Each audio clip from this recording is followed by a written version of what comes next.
দেশের সার্বিক পরিস্থিতির কথা চিন্তা করে ডিসেম্বরের মধ্যে জাতীয় নির্বাচন দেওয়ার দাবি জানায় জাপান বিএনপির নেতারা।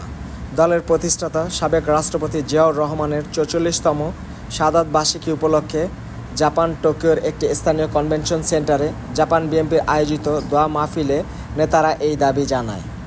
সেই সময় বক্তব্য রাখেন জাপান বিএনপির সভাপতি রেজাউল করিম রেজা ও সাধারণ সম্পাদক মনি এমদাদ।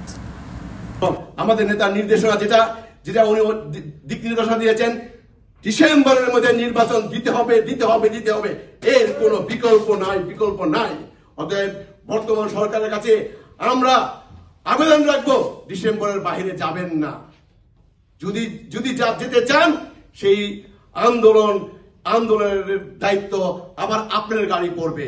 আমরা চাই না আমরা সম্মান করি, বর্তমান সরকারকে আমরা সম্মান করি। সেই সম্মানের পরিপ্রেক্ষিতে আমরা বলবো, আসুন সুন্দর একটা গণতন্ত্রের জন্য ধারাবাহিকভাবে সুন্দর নির্বাচন দিয়ে একটা গণতান্ত্রিক সরকার প্রতিষ্ঠা করি।